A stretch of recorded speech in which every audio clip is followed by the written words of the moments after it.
Muito bem, ouvintes da Rádio Bandeirantes, estamos hoje num programa especialíssimo aqui nesse 21 de abril, feriado de Tiradentes, recebendo conosco uma presença mais do que especial no programa. O jornalista Salomão Esper, que durante muitos anos comandou aqui o Jornal Gente ao lado de José Paulo de Andrade, Joemir Betting, está conosco numa edição especial do Gente para trazer um pouco mais da história do programa, que nesta semana completou 45 anos no ar aqui pela Rádio Bandeirantes. É um feito. O Jornal Gente é o caçula dos programas da manhã.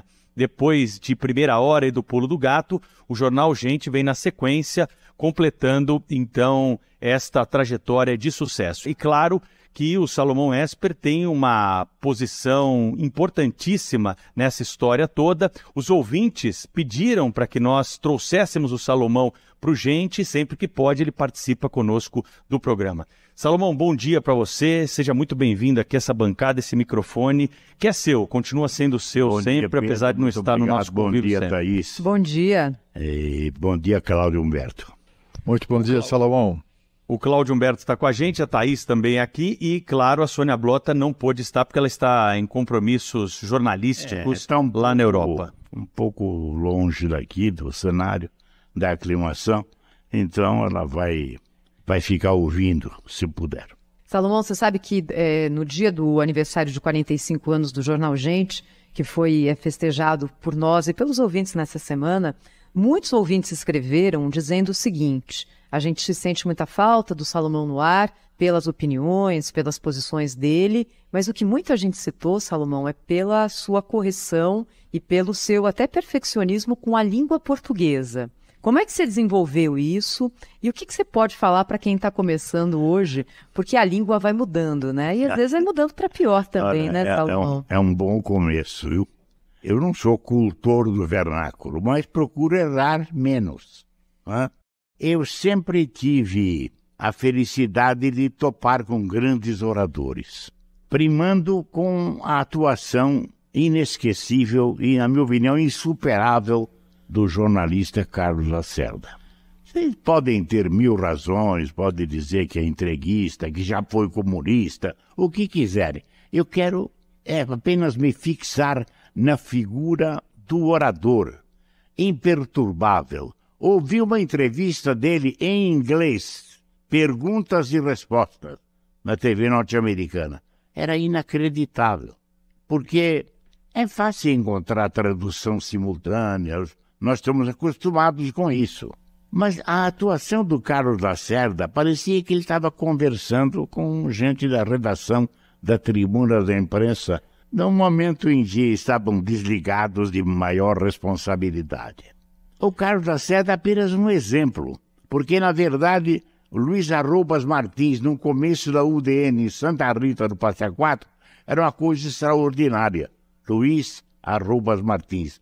Naquele tempo não tinha coisa melhor também para a gente ouvir. Professores que eu tive a felicidade de ter em Santa Rita do Passa Quatro, destacando dois deles, dois padres, Padre Geraldo Miranda e o padre José Jerônimo Balbino Fuccioli.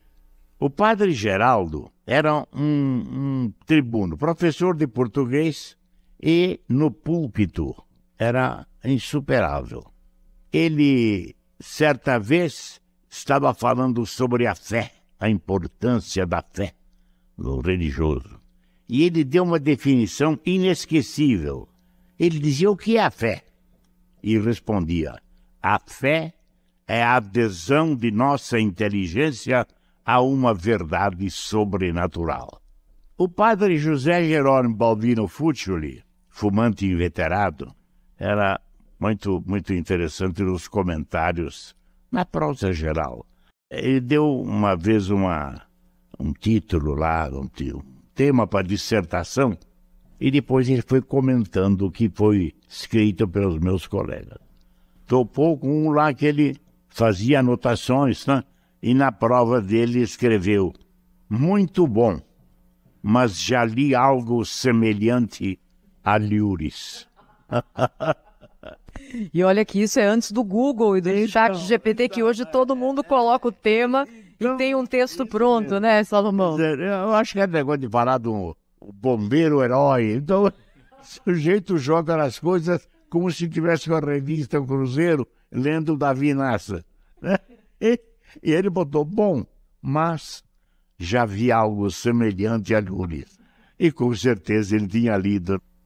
E eu gostava dessa gente e gostava também de ler os jornais. Como meu pai só assinava o Estadão e eu queria ler a Folha, eu ajudava o distribuidor do jornal, que chegava no começo da tarde em Santa Rita do Passa Quatro, e ajudava ele a distribuir, só para poder ler o jornal.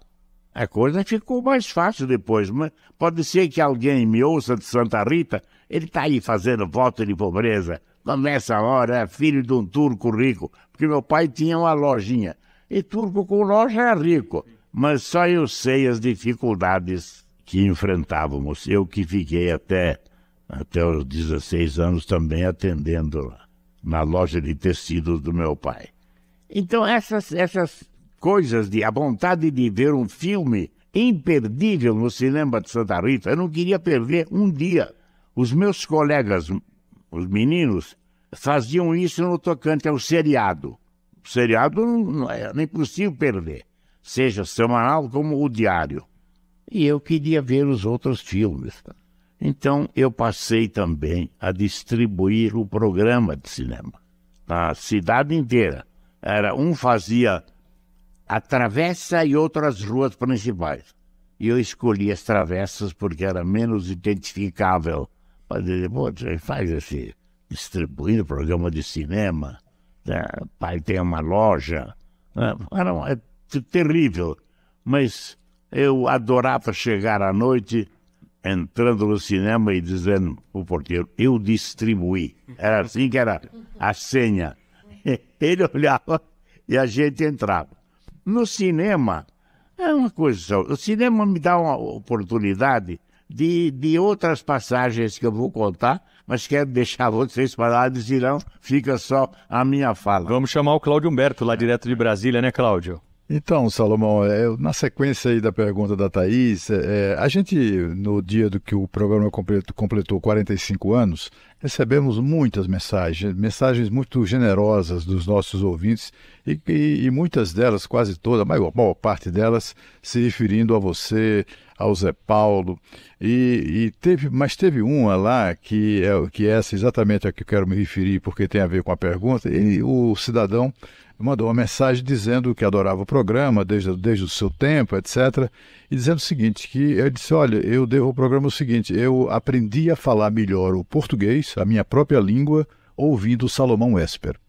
Eu fiquei tão orgulhoso daquilo, né? Eu vi seu comentário, ouvi, Cláudio. E eu queria saber de você, exatamente, Salomão, assim, você tinha essa preocupação ou não? Mas certamente você sabia que falando com o português absolutamente correto como fala, certamente isso influenciaria na qualidade, digamos assim, da língua falada pelos ouvintes e tal. E eu queria que você falasse sobre isso, se havia essa intenção, assim, como é que eu diria, pedagógica. Sinceramente, não. Sinceramente, não. Eu não tinha essa afetação de parecer erudito ou conhecedor da língua portuguesa. Como eu disse, a Thaís, eu procurava errar menos. E diante de tantas agruras que nós passamos, com as diferenças que tinha de opinião sobre a língua portuguesa, a pronúncia de uma palavra, se era paroxítona ou proparoxítona, né? Acento na segunda, na terceira sílaba, isso aí até hoje perdura. Eu acredito que foi se formando normalmente essa preocupação. Eu era ainda mais jovem que os que se reuniam numa relojoaria em Santa Rita, relojoaria do Senisi, italiano. Evidentemente que no tempo da guerra, você não podia imaginar que houvesse italianos que não tinham orgulho do Mussolini, do Benito Mussolini, il Duce. Eu vi, então, os comentários da guerra, e mais o que eu lia na Folha e no Estadão, os editoriais, eles falavam que era era muito difícil, uma minoria, o editorial do Estadão, que você conheceu também, Claudio Humberto. Eu acredito que houve um embasamento natural, né? Errei muito também, fui corrigido muitas vezes, agradeci. Eu me lembro até que uma vez numa discussão na rua, eu tinha 14 anos, metido a discutir, eu falei, e estava no sótão da casa dele, né? Então, esses erros no começo da minha vida acadêmica, eu cometi muitas vezes, né? E me penitencio até hoje. Mas, graças a Deus, nunca tive a pertinácia de orgulho e a teimosia de ficar insistindo contra o óbvio. Salomão, vamos voltar a abril de 1978. Vicente Leporassi, o Trabuco, líder de audiência, nesse horário que hoje é exibido o Jornal Gente na Rádio Bandeirantes, e vem a triste notícia do seu passamento. Como é que foi aquele momento? Queria que o senhor contasse aqui para o ouvinte da Rádio Bandeirantes como foi a decisão de escolher o futuro que ocuparia esse espaço no ar na Rádio Bandeirantes com o nascimento do Gente. O Leporassi não parecia, mas nos últimos anos de sua vida ele era um enfermiço. Tinha algumas crises, né, que ele superava. Ele tinha uma tosse persistente, né? E havia 1000 explicações para aquilo. Foi fumante, bebe muito. Ele mesmo respondia sobre isso muitas vezes. Mas você imagine um homem com o talento do Leporassi, em fechamento das opiniões favoráveis que a totalidade dos ouvintes, e os que eram inimigos dele. Inimigos por quê? Porque houve um momento da política nacional que o eleitorado se dividiu, como agora Lula e Bolsonaro, entre Adhemar de Barros e Jânio Quadros. O Jânio é aquela empolgação, foi tomando conta de tudo, e o Adhemar, o dono da cadeira, o titular, com aquele jeito bonachão, o jeito de se exprimir, e o Jânio voltando a colocar a língua nacional, até exageradamente, porque ele sim era rebuscado. Eu me lembro do Jânio que a cordura, a inteligência do nosso chefe, João Jorge Saad, fez trazê-lo para a televisão. Na época em que foi proibido, foi alijado dos meios de comunicação, o Jânio Quadros. E João Jorge Saad fez uma consulta que ia pôr Jânio Quadros como comentarista nosso, mas da área internacional. E não é que permitiram. Uma coisa que nós vamos dizer, mas João Saad acha que vão deixar. E o Jânio Quadros passou a ser comentarista. E acompanhava o Jânio, o seu repórter preferido. Naquele tempo tinha isso também. O Evaldo de Almeida Pinto. Evaldo foi deputado depois, com a história de ser janista. Ele passou a ser o entrevistador de Jânio nesse programa da Bandeirantes. Claro que eles combinavam, que nós vamos falar agora? Deve ter falado, vamos falar da Abissínia, vamos falar do Sudão, vamos falar da Rússia. E, então, o Evaldo abriu o programa e apareceu lá com um desses temas. Era a Eritreia. O Jânio falou meia hora. Parecia que estava falando do Barra do Brás. Era da Eritreia.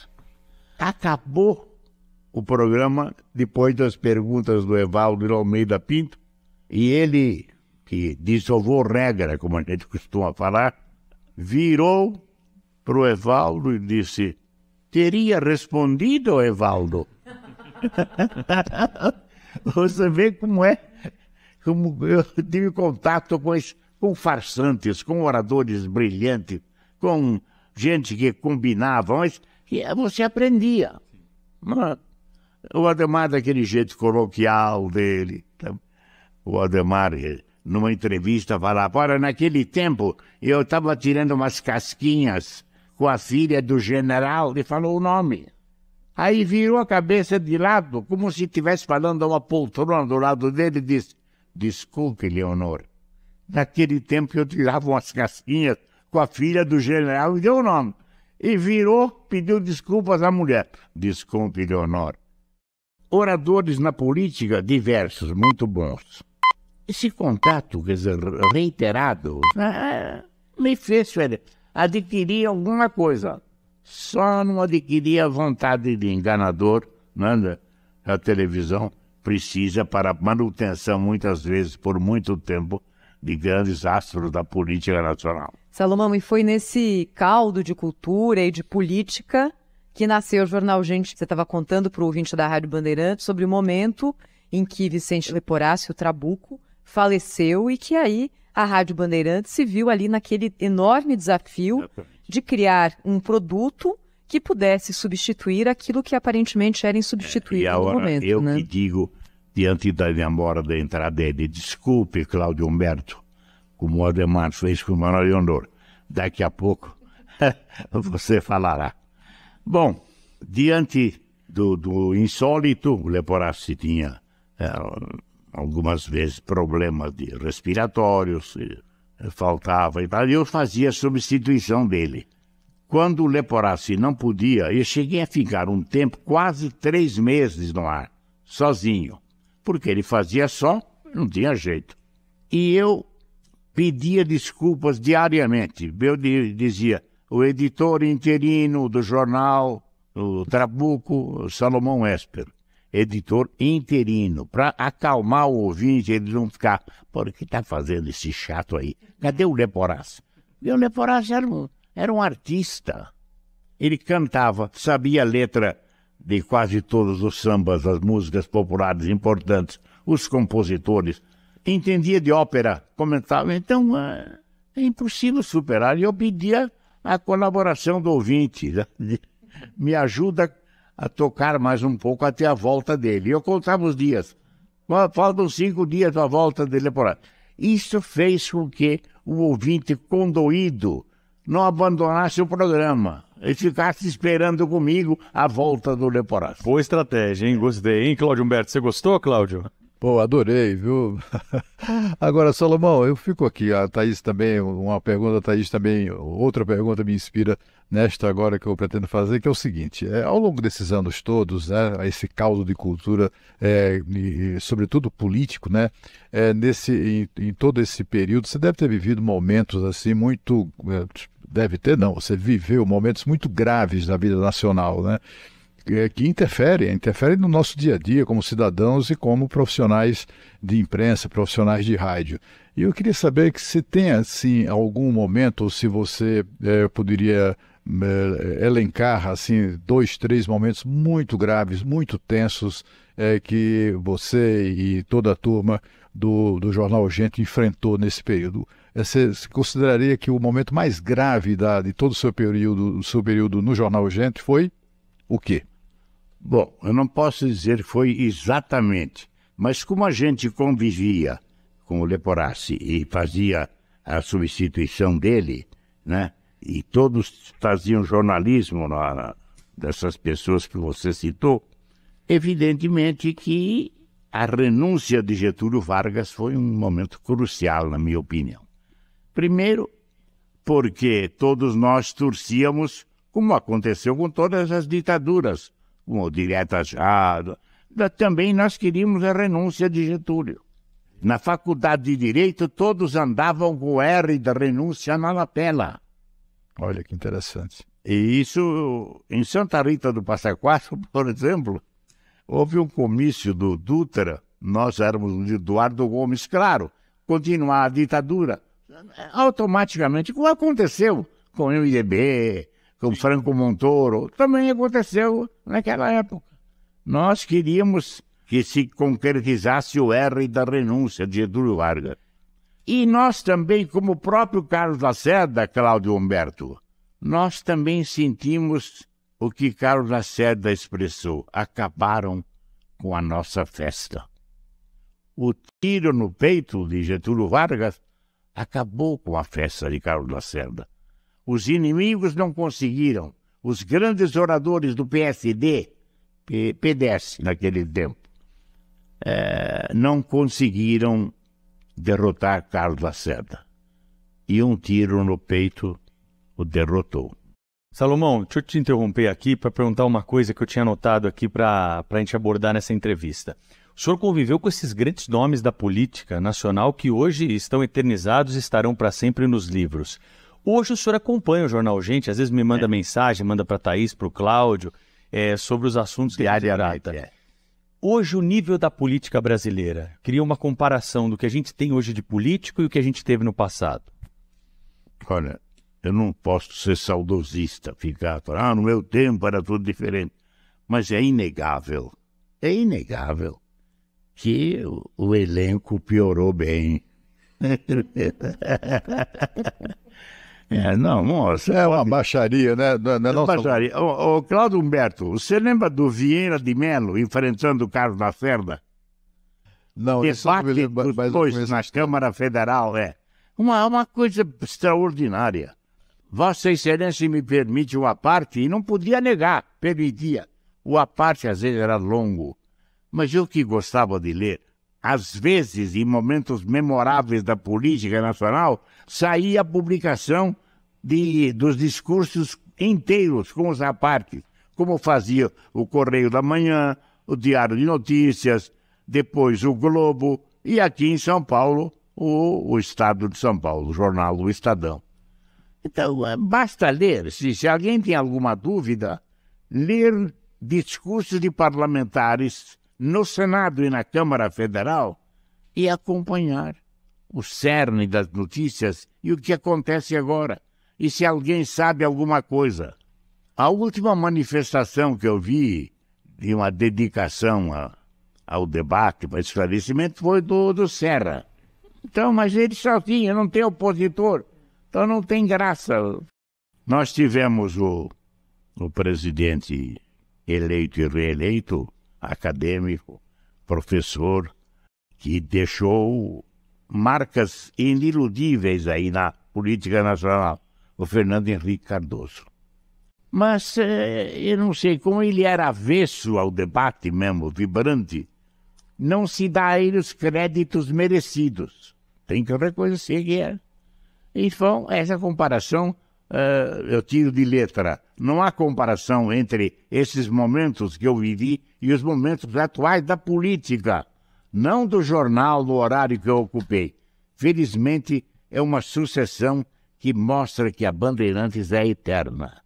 Hoje nós temos o Pedro Franco, a Thaís, você, Cláudio Humberto, a Sônia Blota entrando de Paris, os repórteres, o que dá um alento extraordinário, a certeza de que, desculpe a expressão, o jornal desse horário das 8 horas é imorrível.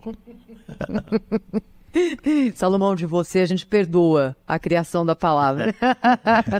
Salomão, você sabe que quando nós falamos também sobre os 45 anos do Jornal Gente, é claro, isso desperta no ouvinte da Rádio Bandeirantes muitas lembranças, uma ligação emotiva fortíssima com a rádio, com você, com o Zé Paulo e com o Joelmir. Então, eu queria aproveitar que hoje a gente também está aqui nesse programa especial e pedir para você dividir com o ouvinte da Rádio Bandeirantes qual era a sua percepção de ser companheiro de bancada desses dois, hein, Salomão?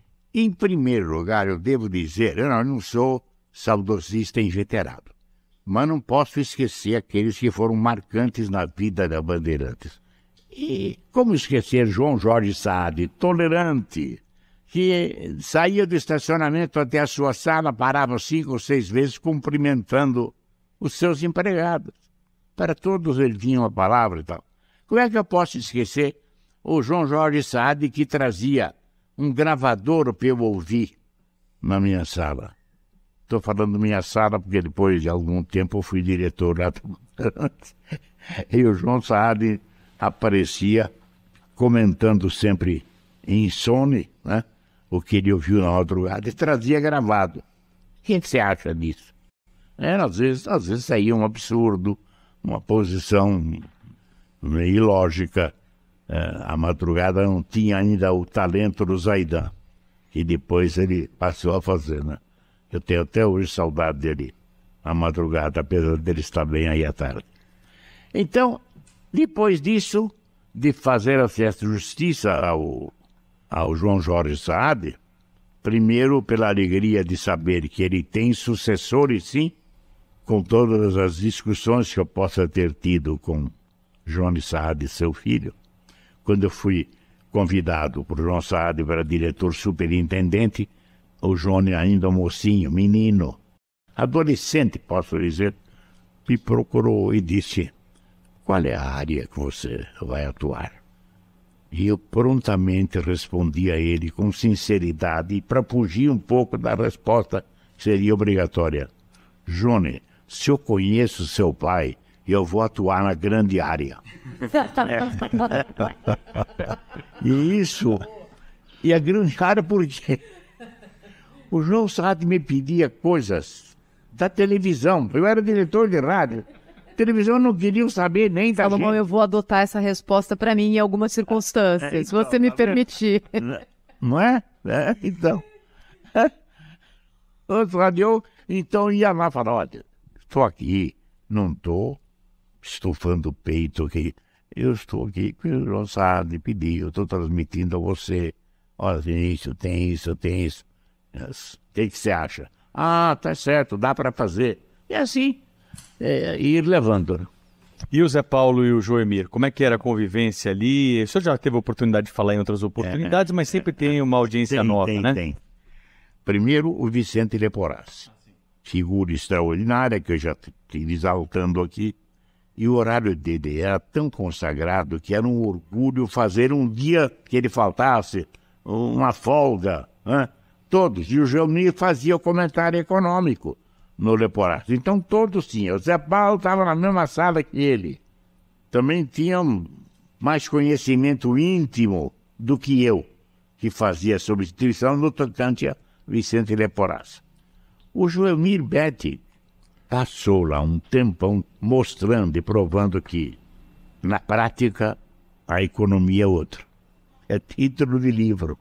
Ele exercia isso na sua atividade diária, né? Mostrando as contradições, as coisas que eram sediças, que se recebia sem discussão, né? Porque era pilada a economia.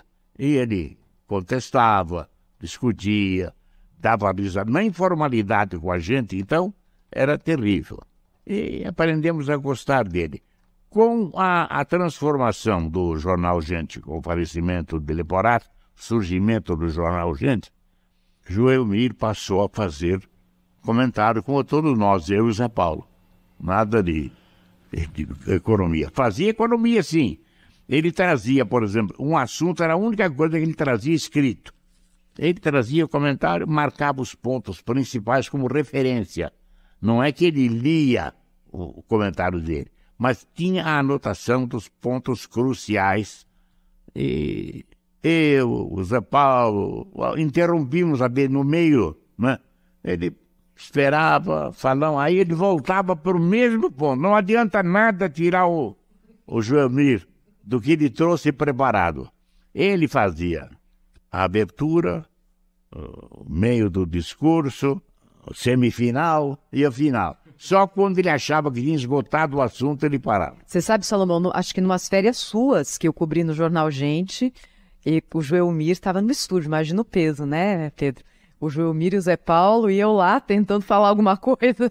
O Joelmir estava num período em que ele estava indo e voltando do hospital, já com alguma frequência, porque ele estava enfrentando algumas questões de saúde. Eu não vou me esquecer nunca, ele chegou, a gente não tinha certeza se naquele dia ele viria ou não, porque ele estava hospitalizado, ele chegou com um envelope grande desses de exames, e com esse comentário, escrito com os tópicos à mão, na folha de capa dos exames. Aí ele sentou, abriu aquela papelada do hospital, pegou as anotações e mandou ver. Pedro, mas depois de falar de Leporassi, de Joemir Betti, como é que eu vou esquecer o Zé Paulo? Verdade, né? Vamos falar do Zé Paulo. O Zé Paulo é o meu irmão univitelino, não era só gêmeo. Mais importante, univitelino com nascimentos de 12 meses. Eu nasci antes dele. 12 anos e meio. Salomão, mas o Zé Paulo era o briguento e você acalmava ele, né? Exatamente. Ele era... Eu não posso agora A Thaís pode falar, porque como diretora, eu enfrentei Zé Paulo de outras maneiras. Ela trabalho a pedido do Carbone, antecessor da Thaís. Chegava um momento que ele sabia do valor do Zé Paulo, mas não aguentava. O Zé Paulo teimava. E ele falou: Salomão, pelo amor de Deus, eu não vou ligar mais com o Zé Paulo. Entra nessa aí. E eu conseguia dobrar o Zé Paulo. Zé Paulo, é isso. O que você faria se tivesse diante da solicitação do João Jorge Saad e depois do Johnny, né? O que você... Tem coisas que não é para influir na sua opinião. São coisas fundamentais para a existência da própria emissora, que não pode entrar em contradição. Então tem que entender isso, esse cuidado. Mas ele cedia. Eu falei: Carbone, tá ok. Mas durava pouco, né, Salomão? Durava pouco, é verdade. Então... Ora, o Zé Paulo era bravo, mas como o Joelmir brigava tudo, mas lembrava a frase famosa que Cuba lançou para o mundo: brigão, pero sin perder la ternura. O Zé Paulo, nesses momentos, ele era ótimo, em que ele fazia alguma retrospectiva ou reconhecia um erro, né, no julgamento de pessoas. Mas com o Zé Paulo, para mostrar que eu era paciente, ele começou a criticar um professor meu na Faculdade de Direito, quase todo santo dia, a figura cândida de José Afonso da Silva, que foi secretário da Segurança.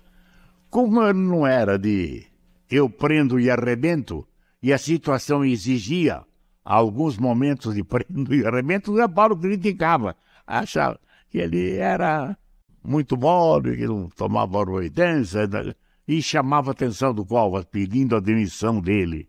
Até na minha frente, o Covas foi lá em entrevista e ele falou: quando é que vai tirar o Zé Afonso da Silva? O Zé Afonso da Silva tem um livro dele aí, biográfico, que ele cita meu nome diversas vezes.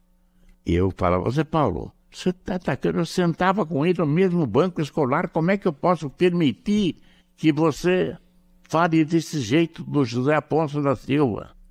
E esse ele teimava ainda. Ele teimava, e foi difícil não conquistar o Zé Paulo para o José Afonso da Silva, mas fazer com que ele atenuasse as suas críticas. Imaginem vocês, sentar com um colega na faculdade, logo depois do Zé Paulo ter pedido a sua demissão, sentado lá com ele, né? São histórias, né, Salomão, que a gente vai ouvindo aqui e vai, claro, lembrando para os nossos ouvintes que tem muita familiaridade, né, com a sua eloquência, com as suas histórias, com a sua fluência e com a relação íntima que foi estabelecida com os ouvintes ao longo de tanto tempo. Para a gente finalizar da minha parte aqui essa entrevista, eu queria saber o que o senhor pensa do jornalismo daqui para frente, o momento que o jornalismo brasileiro vive, a importância do jornalismo, essas notícias falsas, né, que o termo em inglês fake news tomou conta do brasileiro e são espalhadas por esses aparelhos que a gente carrega aí pelo celular. O que o senhor pensa sobre a importância do jornalismo sério, do jornalismo de qualidade, nesse momento da vida do brasileiro? O jornalismo será relevante na medida em que os acontecimentos automaticamente chamam o jornalismo.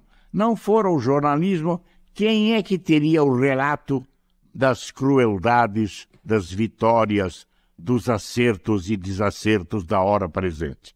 Só o jornalismo. Você fica sentado em sua casa, recebendo informações que vêm de toda parte, os veículos, né, se dedicando, se empenhando para que a informação não falte, e o ouvinte se sente recompensado. Então não há nenhuma possibilidade de sofrer danos do jornalismo, ainda que a gente tenha algumas falhas que são circunstanciais e passageiras.